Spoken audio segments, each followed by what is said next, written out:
Hey, my name's Joel, and in this video, I'm gonna tell you all about this 14-gallon Scepter fuel tank that is powered by a tiny electric pump, has wheels on it so you can wheel it around, and it even has an 8-foot hose with a gas station style handle on it. You don't wanna miss this. We're gonna test it out both on the diesel side and the gasoline side on all of our machines, and I'll tell you what I think of it after several months of use.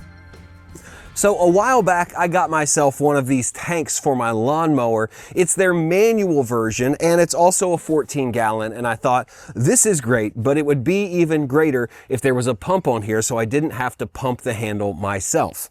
Well, enter the electric version of the Scepter 14-gallon fuel tank. Like I said, it comes in diesel and gas forms, and I've had these for a few months, testing them out, using them around my shop, and I've got to say they are super handy to have around, not just because of the electric pump, but because of the extra capacity that you get.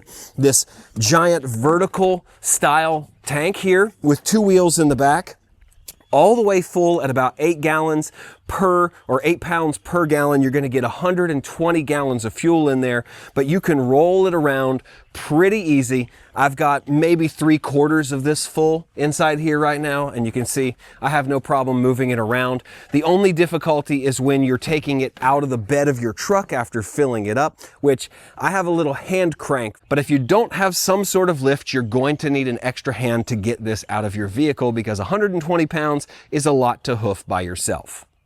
Let's take a closer look at the can before we do some testing on it. You'll see right up top it's got this nice large handle that's easy to grab. If you're moving it around or maneuvering it on these wheels, this handle is helpful, goes the full width of the can. You have a vented cap here, which you might be tempted to unscrew a little to vent things out when you're vertical, but you have to watch it because you could be filled past your cap. So when you're filling, this would be laid down flat, and that would be pointing up, not out at you. Then in the front, you have a small plastic hook to hang your hose from, and I'm actually going to recommend that you don't use this because it's really hard to keep your handle from pointing down. And even though you do have this really handy magnetic cap that goes on there, any fuel trapped in here could just leak out on the ground. This is one of my least favorite parts about the can. I wish it was a little larger, but then again, I'm not sure how you would build something larger in. You really want to store this handle to where it's pointing up so you don't have any fuel come out on you, but it's there and you can use it in transport. Right below that, you're going to have the controls for the unit. Now here's where it gets interesting. Right here you have an input for the, I believe it's a 9-volt, 9-volt DC cable, which we have right here. Has probably 6 feet of cable.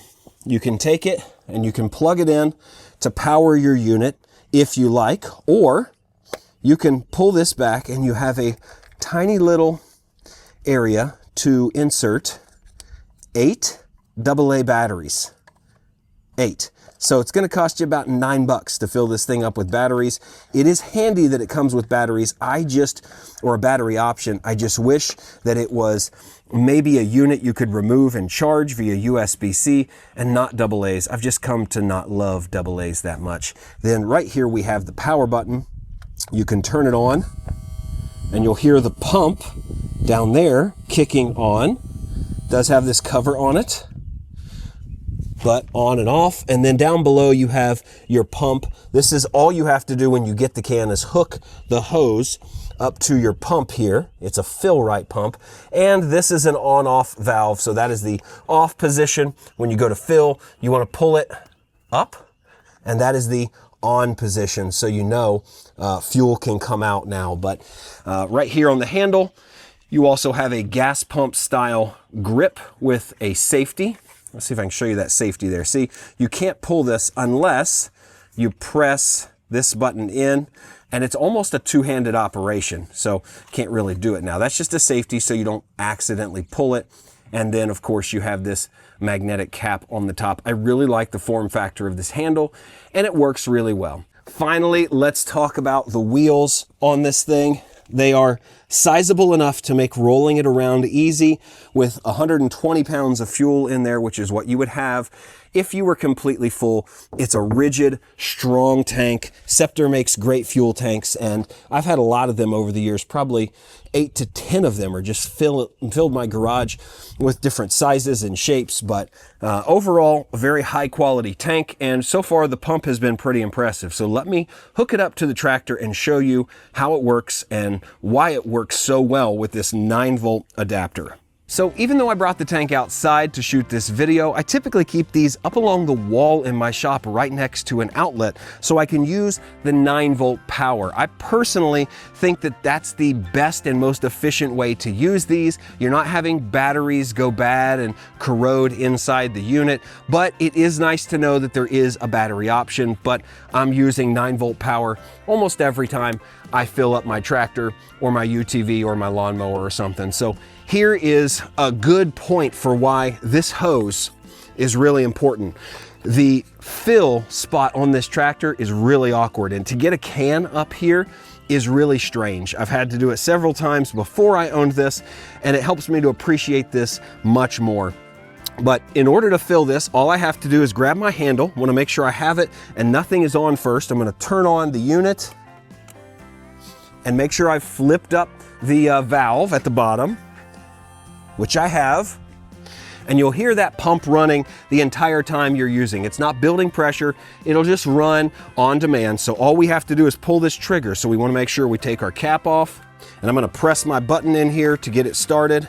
Then I can pull pretty easy. And you can see it's a good flow here. Look at that flow. Really nice.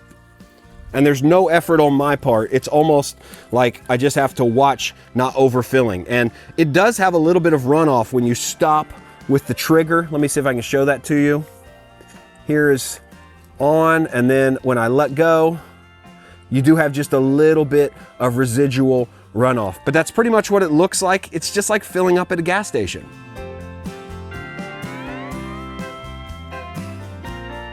And then when we're done, all we want to do is turn the power button off. You'll hear the pump shut off. You can unplug, and then we will push this down so that this valve is closed. Now realize there might be some residual in your hose, so I like to try to keep my hose upright if I can, stored like this.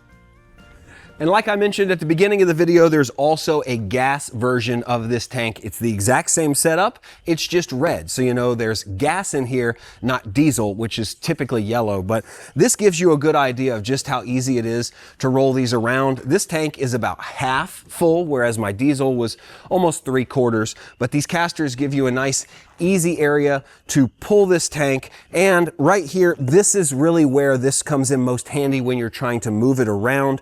I prefer to store this vertical if I can, but when I'm going out to a vehicle, this works really well. And for this unit, I actually have my batteries in here. So I've got that locked in, and I'll show you that we can pull it on gravel. We're gonna go out to our Polaris, fill it up with just 8 AA batteries.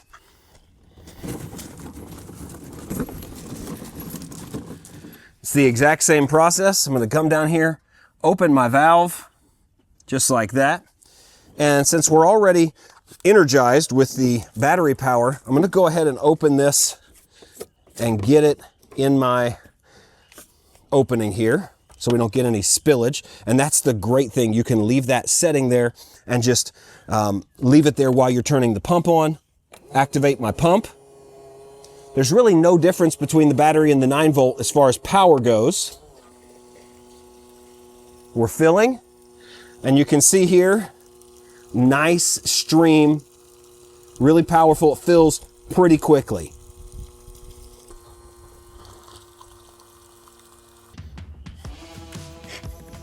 So if capacity and convenience are on your list and you have plenty of machines to fill, whether they're diesel or gas, give these Scepter 14-gallon tanks a try. Like I said, there is a manual version, but I think this version with the electric pump, the 9-volt, especially the 9-volt power cord, meaning you don't have to continually replace batteries, but you have the option to do so if you prefer, is a real winner. This is a strong pump. These are quality tanks. They're gonna last a long time. And the only real issue I see is that you have to come up with an option for lifting these down out of a truck bed or a vehicle once they're full. 8 pounds per gallon of fuel, 14 gallons. It's about 120 pounds every time you fill up. So if you can come up with a solution to that, then I think these are great options for farms, for people with larger machines, multiple machines. This is a great way to go. So check them out for yourself. I will leave a link in the description down below for you. As always, my name is Joel. This is Boxium Reviews, and I'll see you in the next video.